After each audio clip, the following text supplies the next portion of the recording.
Hello friends, welcome to my channel MTS info. আজকের ভিডিওতে আলোচনা করব যে একটা হেলদি ওয়েট কিভাবে মেনটেন করা যায়। প্রতিটা এজ গ্রুপের জন্য একটা নির্দিষ্ট ওয়েট আছে।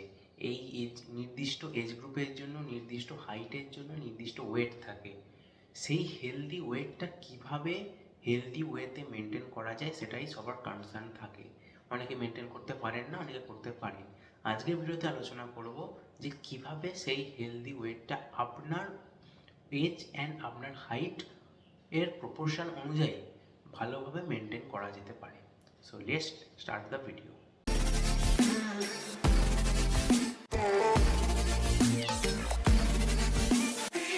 অনেকেই জানেন না যে তাদের এজ অ্যান্ড তাদের হাইট এর প্রপোর্শন অনুযায়ী তাদের ওয়েট কত হওয়া দরকার। সিম্পল ফান্ডা, কিচ্ছু নয়। আপনার ফোনের গুগলে গিয়ে আপনি যখন ওয়েট ক্যালকুলেটর করে সার্চ করবেন, যে ফার্স্ট লিঙ্কটা আসবে তাতে ক্লিক করবেন, তাতে আপনার এজ দেবেন, তাতে আপনার হাইট দেবেন, অটোমেটিক্যালি আপনার ওয়েট বেরিয়ে যাবে যে আপনার হাইট অ্যান্ড এজ অনুযায়ী আপনার কত ওয়েট থাকা দরকার। এবার আপনি সেটা পেয়ে গেলেন।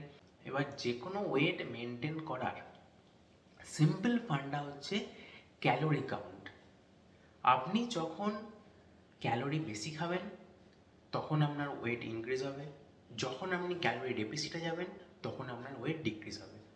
ফ্যাট লসের এটাই ফান্ডা অ্যান্ড ওয়েট গেনেরও এটাই ফান্ডা, যে আপনার মেনটেনেন্স ক্যালোরিজের থেকে আপনাকে 200 বা 300 বা 500 ক্যালোরি আপনাকে এক্সট্রা খেতে হবে যখন আপনি ওয়েট গেন করতে চান, অ্যান্ড যখন ফ্যাট লস করবেন তখন আপনাকে 300 থেকে 400 ক্যালোরি ডেফিসিটে যেতে হবে যখন ফ্যাট লস করবেন।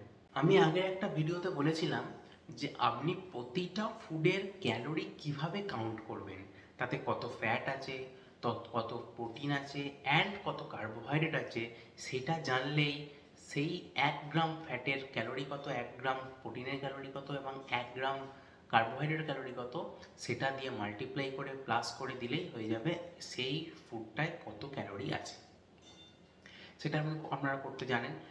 সো আজকে বলবো যে সেইটা করার পাশাপাশি আর কি কি করলে আপনি একটা নির্দিষ্ট ওয়েট মেনটেন করতে পারবেন। ধরুন কোনো এক ইন্ডিভিজুয়ালের, আচ্ছা আমার এক্সাম্পল দিয়েই বলা যাক।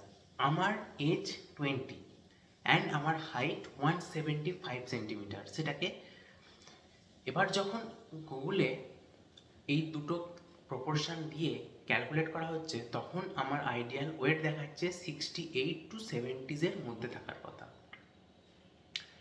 তাহলে কোনো এক ইন্ডিভিজুয়ালের ওয়েট যদি তার মধ্যে থাকে, আমার যেমন ওয়েট 71 পয়েন্ট সামথিং আছে, মোটামুটি নর্মালের কাছাকাছি। এবার কোনো ইন্ডিভিজুয়ালের যদি সেই ওয়েটটা ক্যালকুলেট করে দেখা যায় যে তার নর্মাল রেঞ্জেই আছে, এমন নয় যে আপনার ওয়েট আপনার লিমিটে যে আছে বলে আপনি যা খুশি খাবেন যা খুশি করবেন তা নয়। আপনার ওয়েট বাড়তেও পারে, আবার কোনো কারণে কমতেও পারে। সো কোনো এক ইন্ডিভিজুয়ালের ওয়েট যদি নর্মাল হয় তাকে কী করা উচিত, তার সেটা ওয়েটটা কীভাবে মেনটেন করা উচিত। ফার্স্ট অফ অল আপনাকে কোনো দিকে না তাকিয়ে আপনার ডায়েটটাকে ঠিক করতে হবে। আপনার ডায়েটটাকে ক্লিন রাখতে হবে। যদি নর্মাল ওয়েট থাকে তাহলে সপ্তাহে 1 দিন বা 2 দিন আপনি একটা মিল, যে কোনো একটা মিল চিট নিতে পারেন। বাট বাকি যে মিলগুলো আছে আপনার বাকি অর্গ্যানসগুলোকে ঠিকঠাক করে কাজ করানোর জন্য, ঠিকঠাক যাতে আপনার শরীরে ফ্যাটের লেয়ার বেশি অর্গ্যানের গায়ে না জমে, তার জন্য আপনাকে বাকি ডায়েটের বাকি মিলগুলোকে ক্লিন রাখতে হবে। তাতে কি থাকবে, অ্যাডিকুয়েট অ্যামাউন্টের প্রোটিন থাকবে, কার্বস থাকবে, ফ্যাট থাকবে, গুড ফ্যাট, অ্যান্ড তার সাথে সাথে ফাইবার থাকবে, অ্যান্ড স্যালাডস থাকবে যেটা থেকে ভিটামিন মিনারেল পাওয়া যায়। তার সাথে সাথে যাদের ওয়েট আইডিয়াল আছে তাদেরকে অবশ্যই সপ্তাহে 2 থেকে 3 দিন রেজিস্ট্যান্স ট্রেনিং বা ওয়ার্কআউটের ওপর ফোকাস করার উচিত। রেজিস্ট্যান্স ট্রেনিংয়ের ওপর ফোকাস করাই উচিত, কারণ resistance training is one of the best form of workout. যাদের ওয়েট নর্মালের থেকে কম আছে তাদের কি করা উচিত। নর্মালের থেকে কম আছে মানে এই নয় যে আপনি বাইরের বিভিন্ন রকম জাঙ্ক ফুড খেয়ে আপনার ওয়েটটাকে বাড়াবেন বা নর্মালে নিয়ে যাবেন। আপনার ডায়েটটাও সেম হবে অ্যাজ দ্য প্রিভিয়াস ইন্ডিভিজুয়াল, যার ওয়েট ঠিকঠাক জায়গায় আছে, শুধুমাত্র আপনার ডায়েটে আপনার সারাদিনে যে ক্যালোরি ইনটেক তার থেকে 400 থেকে 500 ক্যালোরি আপনাকে বেশি খেতে হবে, with good amount of protein, carbohydrate, fats and fibre and vitamin and minerals. And আপনাকেও ওয়ার্কআউট করতে হবে, কারণ আপনি ওয়ার্কআউট করলে অ্যান্ড গুড ডায়েট নিলে আপনার মাসেল বিল্ডিং হবে। যখন মাসেল বিল্ড হবে তখন আপনার ওয়েট হেলদি ওয়েতে বাড়বে। এই নয় যে আপনি এটা ওটা খাচ্ছেন, আপনার শরীরে ফ্যাট বাড়ছে, আপনার ওজন বাড়ছে, না। আপনাকে ফোকাস করতে হবে মাসেল বিল্ডিংয়ের ওপর, নাকি ফ্যাট বিল্ডিংয়ের ওপর। অ্যান্ড লাস্ট, যাদের ওয়েট নর্মালের থেকে বেশি থাকে, ওভারওয়েট যারা থাকেন বা ওবিস যারা থাকেন, তাদের কি করা উচিত? সব থেকে ফার্স্ট আপনার ডায়েট থেকে আপনাকে সমস্ত junk food, processed food, sugars প্রথমে এলিমিনেট করার চেষ্টা করতে হবে। যখন এগুলো এলিমিনেট করবেন তখন দেখবেন অটোমেটিক্যালি আপনার ডায়েট থেকে এগুলো এলিমিনেট করে দিলে মোটামুটি 500 to 600 ক্যালোরিজ এমনি ডেপিজিট হয়ে যাবে।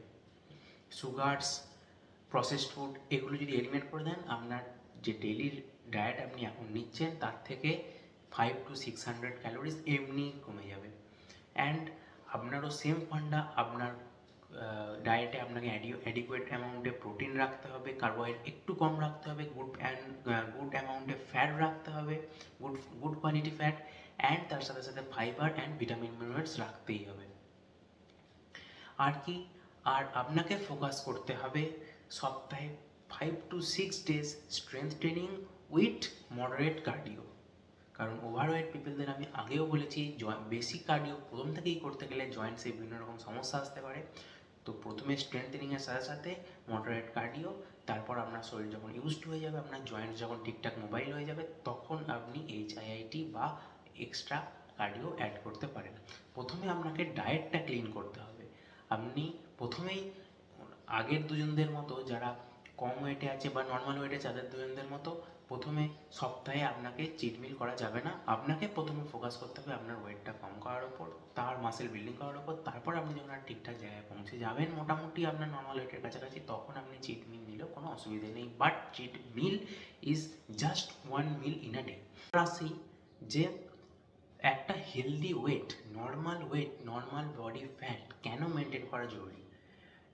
আপনার ওয়েটের সাথে ডিরেক্ট লিঙ্ক হচ্ছে আপনার BMI এর, মানে এর দ্বারা বোঝা যায় আপনার শরীরে কতটা ফ্যাট আছে, আপনি ওবিস কিনা, আপনি আন্ডারওয়েট কিনা, আপনি নর্মাল ইন্ডিভিজুয়াল কিনা, আপনার ওয়েট ঠিকঠাক জায়গায় আছে কিনা, এর দ্বারা বোঝা যায়। 18 থেকে 23 হচ্ছে নর্মাল BMI এর লেভেল।